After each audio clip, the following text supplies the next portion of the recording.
Hello and welcome to the Entrepreneurial Journey Podcast. Today I have Fiona McKinnon with me. Hello Fiona, how are you?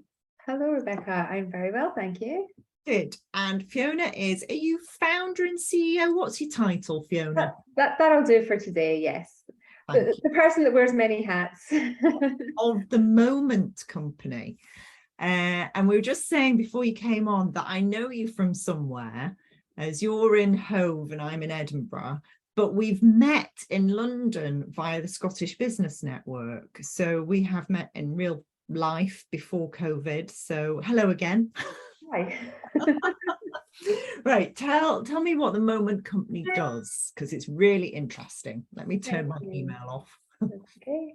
So Moment Company, we are a mental fitness and well-being business. So we are on mission to help people understand that they can reduce stress, they can improve resilience, they can improve their mental fitness by just learning to take small, short, mindful breaks throughout the busy day. And it's not always about finding 20 minutes twice a day in our day to sit and meditate, and that's how we build up our mental strength and also clarity in our mind. But there's so many ways that we can bring mindfulness, we can bring breath work, and we can bring the power of understanding our minds and our mindset more clearly into everything that we do.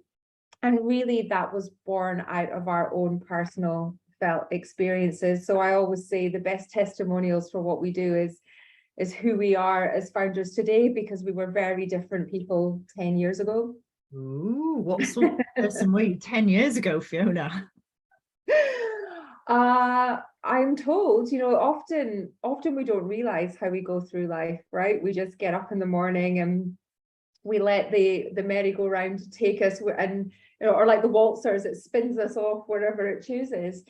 So we don't often recognize how we're showing up and how people see us. But I am told that I was an angry person, and I was told that my default energy was one of frustration and anger, and I was quite spiky in my approach and my communication with people.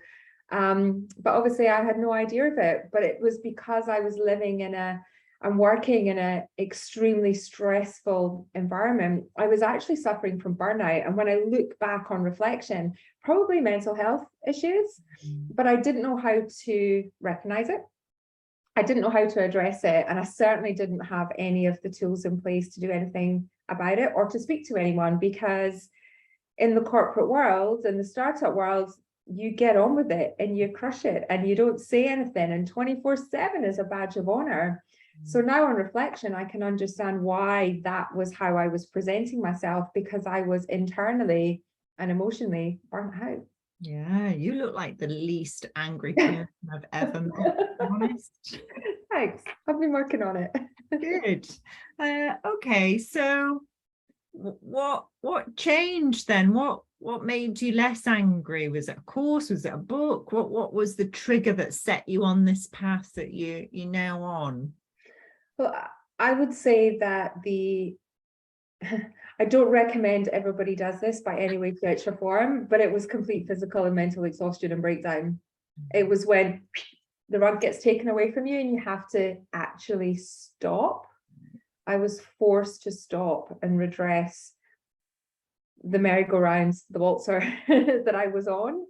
And someone had given me The Power of Now to read Eckhart Tolle. And I just thought, what a crock of...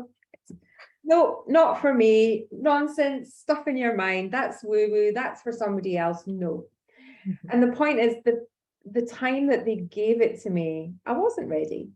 I wasn't open to doing it. But by having that period of enforced rest, and I actually quit the corporate world for a while as well, I became curious about what had happened to me. I started to read. I started to listen to guided meditations. I went to therapy. I looked after my physical body first as well. And listening to people like Brene Brown, Shawn Achor, Robin Sharma, Abraham Hicks, I became more and more curious that there was maybe something in all of this mindset stuff. And then that led me to start practicing Transcendental Meditation. which completely changed everything for me by having a regular, short but regular practice made all the difference. And then from that, I became curious in other modalities. So I trained in Reiki. I'm an NLP practitioner, mindfulness, and also I facilitate breathwork sessions as well. And it just seems to kind of grow. It's almost like once you unlock one level, you're curious to know what else you can do and how else you can feel. And so I'd say it's been a slow and gradual build over 10 years of just doing little things every day that work for me, and some things don't and they get dropped, and then other things kind of come in as it feels right as well. So journaling is a big part of what I do as well. And so it's really that small things over time that became the theme of moments. And when I met my other co-founders who I'd known from my previous life, and we'd all suffered burnout in our sort of digital media environments, and that's what led us to bring all of our experience together to create moments. Oh, that is lovely. You're right. As you unlock one level of your unconscious mind, you suddenly realize there's another level. You unlock that one and you're like, oh, there's another level. And you unlock that, oh, there's another level. Just when you think you've got to the ultimate level, there's another level. I joke with my friends, we're not aging, we're just upgrading. Like upgrading. That's totally what we do. So when it's really interesting that there's usually a catalyst, and it's interesting that although at the time you read The Power of Now and you're like, oh, what a pile of poo, my journey began with an NLP course, and the website that I read about the NLP course, that was like, what a pile of crap this is. Yeah, this is a load of nonsense. And then you go out and you go, oh, actually that was quite good. But it's interesting you say that, because I feel like with what we do, we get resistance, ironically, from people that need our help the most. Of course you do. Because when you have that closed mindset, as I just shared my experience, fear, anger, frustration, all these things build up because you don't have that outlet. And people are scared to let go. They think there's something scary that will happen when they just give into an open mindset and approach. I often say to people, what if? And they'll say, oh, no, that doesn't happen. That didn't happen. I don't believe that. And I'm like, well, what if you did? What if you did just come along and experience it? What could be the worst thing that could happen? And I do feel that often it's the people that need help most are the ones that are the most resistant, because we reflect back what we actually need most in our lives. You're so right. Now tell me about the pebble. I'm fascinated by the pebble. So when I first got together with Alex and Charlie, the other two co-founders, they had started the process of developing the Moment Pebble, which was born out of Charlie's experience of grief. So he was suffering from the loss of his mother. He had three children under the age of 3. He had a business. It all just became a little bit overwhelming. And so he started to do a headspace course, all about kind of just finding a calmer mindset. And in it, Andy Puddicombe had said, if you can find an object to anchor, using one of the NLP phrases, to anchor your practice to, just seeing that object will create an emotional attachment. It's just the way we're wired as humans. You think about the kid that needs that manky blanket, otherwise hell breaks loose. That never actually leaves us. Thankfully, we don't carry manky blankets around with us, but we might have a favorite piece of jewelry, the favorite mug that we have our tea out of. There are sentimental objects, which, let's face it, have no value, but we imbue a value onto them. Yeah. So that is the theory behind anchoring a calmer state, a meditative and soothing practice into an object. So Charlie went out to try and find one as a consumer, and there wasn't anything available. So he thought about the things that he enjoyed doing with his mother, and one of those was going to the beach in Cornwall, and they would always pick up pebbles and bring them home. And pebbles are thought to be very grounding. They come with memories of nice times at the seaside. There's an expansiveness and openness about being at the sea. So he thought, I'm going to create a pebble for myself, because he wanted also something that was guided, but something that the more you held it and the more you had it, the more it would have meaning. So that's where the pebble was. Luckily, I have one here. I feel like good. One you prepared earlier. I like that. Prepared earlier. So what the moment pebble is it's made of natural stone and marble. We didn't want to be adding any more plastic into the world. And no two are the same. They're all individually hand marbled. Wow. And it feels heavy. There's some weights in it, so it feels like a pebble you pick up off the beach. But it's very smooth, and it's got like a little groove here you can just get your thumb into. And when you tap it 3 times, I'm in front of a huge window, but hopefully you can see, it starts to glow. Oh, I can see that. Yeah, I can see that. And it's programmed with just a really simple breathing exercise. So you just follow the light and breathe in as it increases and out as the light begins to fade. And it takes you through 5 rounds of 5 cardiac coherent breaths. At that point, you can tap 3 times and it goes off. And you've had just enough of a window to shift your mindset, to drop into a different energy and to move on with your day, or you continue for a longer guided breath moment. It also comes with a 4-week program where we introduce mindfulness, meditation, journaling, emotional scale. There's even some yoga and movement on there, just to give people the chance to explore what might work for them to do in a moment, because we're all wired differently. The way we all got to our stress was different because our situations are all unique. We are all unique people. So our things that work for us might differ as well. So we want to be able to support people just to get curious, just to see what works for them. So there's lots of guided sessions.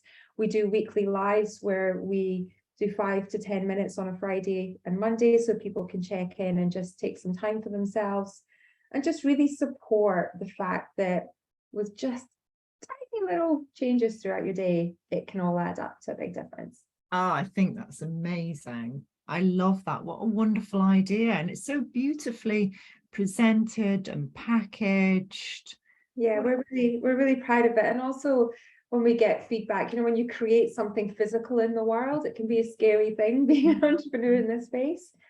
But the feedback we get is really, really special on how people are finding ways to bring moments into their life, situations where they might use the pebble. I mean, I had to speak at my cousin's funeral last year, and I just held it as a soothing, grounding moment before I got up and speak. It doesn't always have to follow the light sequence, but it's just a reminder just to take a break.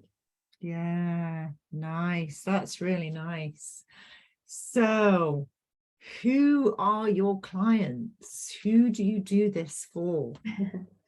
So one of the first things I did when I joined the Alex and Charlie was that we were called the Moment Pebble. But what I quickly recognized that actually the power is in the moment itself. The pebble is the vehicle. It's a reminder. It's a beautiful premium product, and it helps us through guiding those first moments. But actually the power is in what we do in that moment, and then what we do thereafter.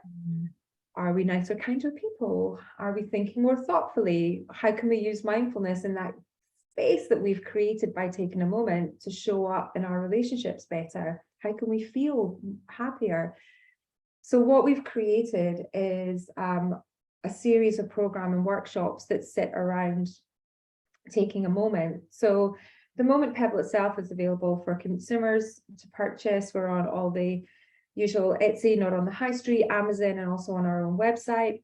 But really our focus has grown to really help organizations and corporations by bringing well-being and therefore performance really to the forefront of their culture. We often hear organizations say, yes, we've got well-being covered. We got everybody an app and they're allowed a mental health day. That's great. That's a fantastic start. Yeah. But that's not putting wellness at the heart of how you talk to each other, your communication, your growth strategy, to put wellness at the heart of conflict management, of change management. So we do a series of workshops in organizations. We do a series of programs that take different teams through perhaps a challenge like communication. And we also do one-to-one mindset coaching for individuals that feel that they want to really understand more about how building their mental fitness can work for them in the same way their physical fitness can. And if you think about, people get personal trainers because they need that accountability, that responsibility, but also that tailored approach to where they're at in their health. We do the same for the mindset. So a long way of answering your question, our customers are everybody that has a mind, which isn't terribly helpful, but it is direct to consumer, and it's also corporations. Cool. That's really good. Now, do you think that our mental health is getting worse, or do you just think that we talk about it more and we're more open about it? I think both. Okay. Okay. Okay. I believe that we are under different pressures in today's society than we've ever been before. But it's not to say that nobody had mental health issues before. The problem previously is that no one talked about it, and it had a huge stigma attached to it. So I believe that people have always, there's always been, I mean, as humans, we are predisposed to a negative mindset bias. It's just the way we're wired. The majority of our thoughts are negative. And if we're not taught the skills to catch those, to appreciate that and change those, then of course, those can escalate into being more serious situations. Now, I feel that there's a big difference between serious mental health problems, of which we don't go to that end of the spectrum. We're not psychologists and we're not in the medical profession. We are coaches, but that's very different to my mind. And what we're talking about here, which is building resilience, it's helping people get out of those negative mindsets, it's building confidence, it's improving communication, it's improving empathy, kindness. These are good human traits we should all want to have, but they kind of get stuck in a kind of mental health barrel where I feel that that spectrum is too broad. So I do think that there is an increase, but we've also broadened the definition of what mental health issues are as well. But things like social media, lack of individual connection, scrolling on screens, less activity, all of those things do have a detrimental impact on our health. Massive. And overwork. When I work in the corporate world, coaching and consulting, I just see the volume of work being unrealistically high for individuals to try and deal with. And remember the days when you used to go to work, then you left work and you went home. That was it, because there was no way to contact you outside of the office hours. Now we're permanently attached to being on call. And the expectation of particularly large organizations, I think, and maybe in the startup digital media world, I don't know, I've never been in that world, that you have to be on all the time. And I wonder, I don't know where that comes from, because the world doesn't fall over if you're not on all the time. It actually probably gets a bit easier. And do you wonder, and this is a genuine question, because I do think about these things, whether we've just got into this really odd habit of thinking that we must be on all the time, otherwise the world will end. And organizations collectively get that sort of belief. And I don't know whether they understand how to detach themselves from that belief. Ooh. I know it's big, sorry. It's Thursday afternoon. Expectation is a good word, right? That and also reward. So I believe, I mean, I've worked, when I say digital media startups, one of my startups grew to be worth $1 billion and 750 people. I also worked for CNN, I worked in the Guardian and the FT. So I have had experience of kind of the corporate world as well. And I think one of the things that strikes me now on reflection, but also with what we're doing with moments in terms of cultural exploration, is that we reward the wrong behaviors. Okay. So there's this competitive lateness. Oh, that person's doing great. You know, they really work hard, because whenever I get to them at 10 o'clock at night, they always get back to me, or they look at that person, aren't they fantastic? They're first in and last out. Actually, they're the people we might want to be taking aside and saying, is everything okay? Yeah. Yeah. Do you need some more training? Because there's no reason why we need to be 24/7. There is no reason, unless we're doing bad jobs as leaders and bad jobs as businesses. We're either understaffed, or we don't have the right resources and tools and skills to ensure that our teams don't have to do that, or we've created bad environments where the wrong behaviors are rewarded. There's also a fact that maybe some people don't want to go home. Is there a reason why they might be avoiding and staying time in the office? Like, to me, there is no, if we're all operating in an efficient fashion as an organization, it shouldn't be 24/7. There's money for it. And so there's many layers to that. So I think that expectation, but also the rewarding of the wrong behaviors, has allowed that to kind of escalate to a point where we all think that we need to be doing those things. And I think that's the other thing. There's a lot of shame, guilt, and fear wrapped up in being the person that steps out from those behaviors. And I don't have any children, but I know my friends who've got kids would feel guilty about the fact they would have to run out early to pick up the kids, even though they'd be back on their laptops at night. And arguably their output, which is more important than the hours they put in, was far and away above anybody else, because everybody else was in the pub instead of, the laptop in the evening. But we just have a very skewed way about looking at what success looks like. And I think perhaps what COVID has started the conversation, but certainly not there yet, is really looking at outcome, and really looking at productivity. And if someone can do that in 4 hours a day, great. I know. They've got balance, and then they're more likely to be productive the next day. That's what they've done something for themselves. So yeah, that's my take on it. Yeah. When I ran my recruitment business, the most productive people I had worked 3 days a week. Really? Yeah, because they did everything they do in 3 days. They were my highest fee earners. So I made the most profit out of them as well. And I've never understood why people, because whenever you see part-time workers, they knock their pan in on the days that they're there because they're really focused. And then I think you get the most work out of them. Now, not everybody can be part-time. I understand that, and that's absolutely fine. But there has to be an understanding, and I think you've hit the nail on the head, Fiona, in that the wrong kind of behaviors are being rewarded.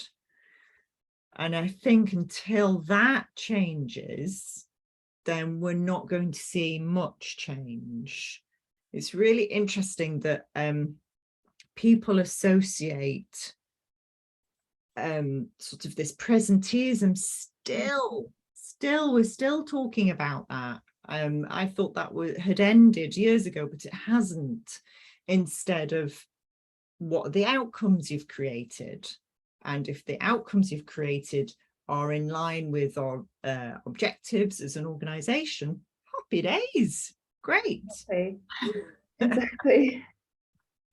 And then, and then we can do more of meeting objectives and less of being off sick and less of having to support people when they fall over. I know it can be seen sometimes, a little woo-woo, but I don't understand why it's a bad thing to want a happier workplace. No, me neither. A happier life.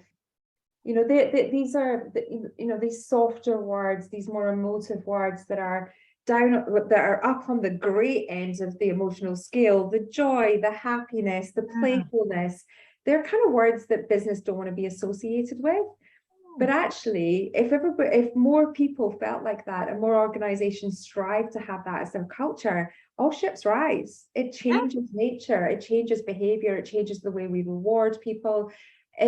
By default, I always say that the minute you start to change your own behavior, it becomes reflected back in the conversations you have very, very quickly. Very quickly. Oh God, I had my moment there going to the House of Commons and trying to sort the world out, but that's maybe a step too far. Come back, Bea. But if you imagine that organizations just... Could I come with you to the House of Commons? Imagine if organizations, politicians, whoever, just acted with that little bit more kindness, with that thoughtfulness, with the goal of happiness, or even just curiosity being at the center of their culture and their objectives. Their customers respond differently. Customers would want to gravitate to an organization that was part of their ethos. But sadly, I feel like we're still not there with a number of organizations. And I do believe that until we change some of that patriarchal layer, then it's going to be very difficult to penetrate that. So my goal is to work with more men like that know they need to change, but are scared to and don't know how to. But just a few things can make a big difference to their relationships and therefore the success of their business as well. You have thrown down that gauntlet now. I have. I would love to go into Westminster and sort them all. It's a big task. It's maybe too much. Maybe we, like a band of us, need to do it together, arm in arm. Yeah. So I'm just out of curiosity, because curiosity is the primary sort of attitude for NLP. And who did you do your NLP training with? Robbie Steinhaus at NLP School. Oh, I don't know him. Was it the Grinder? Robert Dilts. Oh, Robert Dilts. Yeah. Okay. So I came at it from the Bandler end. I must do a Robert Dilts end version course, because we're doing one at the beginning of October if you're interested. Yeah. Okay, that sounds quite nice. Yeah, because I've not done one from that end of the spectrum, and it would be really interesting to do it. I'm sure there are loads of similarities and a few differences as well, but yeah, fascinating. Oh, good. Where are you taking the Moment Company? Well, as I said, apart from trying to solve the world and the patriarchal mindset, our goal really at the moment is to reach as many people as we can with our message that it's easy. There are very few barriers to taking small steps every day that can really make a difference. So our objective is to get into organizations that are keen to understand, not just, as I say, to stick a badge and say we do wellness, but to really understand how it can drive culture and how it can ultimately drive success in an organization. So we want to be working with more businesses in the UK, and then ultimately to take that outside of the UK. Our product can be shipped anywhere in the world, so we'd love to see more individuals trying it out for themselves. And I really would love to see more schools as well. We do have a number of schools in the UK that use the Pebble as a kind of timeout tool in the classroom.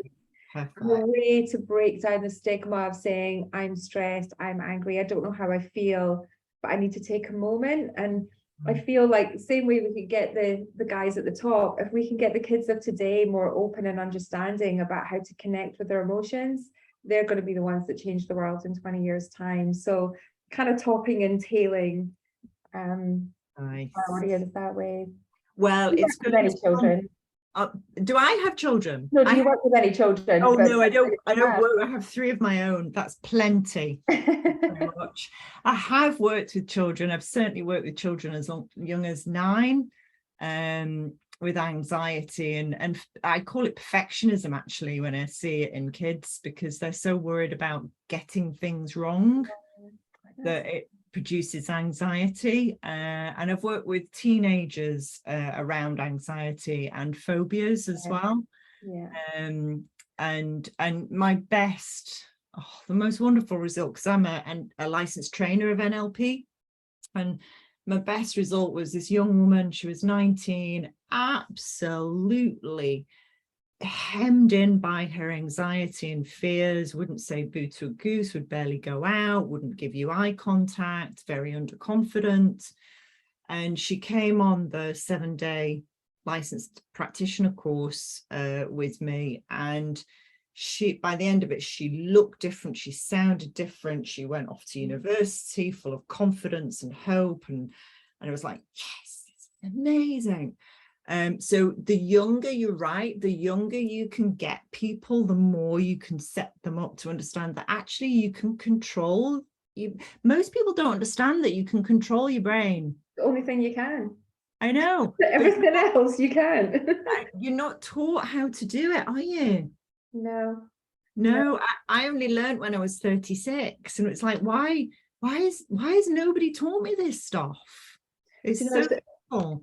It's interesting, you know, about, I wish I'd known what I know now. My goddaughter is 14, and oh my gosh, she devours all the books I send her. She does moments, she journals, and I just think she's going to rule the world, because I wish I'd known what she knew at her age. I think it's so special the way that she can communicate, because she has these tools, and that's what they are, they're skills and they're tools. Conversely, my 77-year-old mother, the more that I practice, the more that she's kind of got interested as well. And a few years ago, she turned around to me and said, I wish I'd known all of this 30 years ago. However, by doing this, I now know that the only time I can actually feel joy is right now. So it's better that I've learned now than not at all. Bawling. But it's true, right? Because you only ever have the moment. So she can still see that she can bring these practices in, and has changed the way that she lives her life now. And that's the most important gift that she's given herself as well. So you can definitely, you're never too old, I guess is the message. No. Warren Buffett's statement 20 years ago was the best time to plant an acorn. The next best time is today. Yeah. So yeah, quite right. Beautiful place to end on. I love that story about your mom. Thank you, Fiona. And change the world a pebble at a time. When you're ready to march on Westminster with your loveliness, give me a ring. Where that came from, I might regret saying that. I'll be right next to you. I know loads of other people, as I'm sure you do, who'll be right there with you going, look, can we just be nicer to each other, please? Yeah. Thank you so much, Rebecca. It's been a pleasure. Thank you so much. Thank you.